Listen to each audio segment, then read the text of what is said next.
Jukka poika, sä oot nyt 4. kertaa mukana täällä Tampereella järjestettävässä Blockfestissä, niin millä fiiliksellä lähdet tämän vuoden festareille? Joo, 3. tai 4. kertaa, nyt en ole ihan varma, mutta ehdottoman hyvillä fiiliksillä lähden.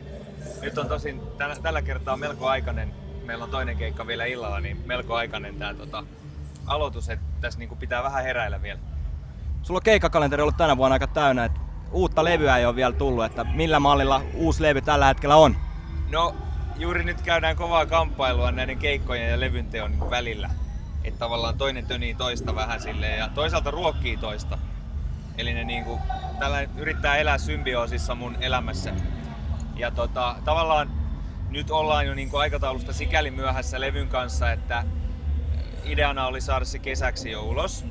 Mutta mä oon jäänyt niin paljon fiilistelemään ja hakemaan tavallaan erilaisia ratkaisuja ja sovituspuolta hiomaan ja tavallaan unohtunut vaan tunnelmoimaan sen kanssa, että se tulee nyt viemään vielä jonkin aikaa, mahdollisimman vähän.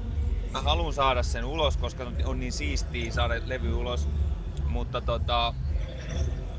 mä yritän syksyä. Tämä Blockfest on kaikille täällä esiintyville artisteille aika iso tapahtuma, niin onko tämä kuinka iso tapahtuma sulle joka kesä? Mulle on kaikki tapahtumat on tavallaan isoja ja pieniä samaan aikaan. Eli tavallaan pyritään siihen, että mikään ei niin kuin pelota liikaa sen takia, että se tuntuisi, että ne kertyy se isolta tai sitten myöskään en niin kuin väheksy tapahtumaa koon perusteella. Eli tässä mielessä tämä on niin kuin tapahtuma muiden joukossa. Eli se on aina vähän päivästä toiseen, että mikä se oma viretila on, mikä on säätila. Nyt on epävakainen sää. Ja oma viretila on epävakainen, voi tulla mitä tahansa. Kiitos.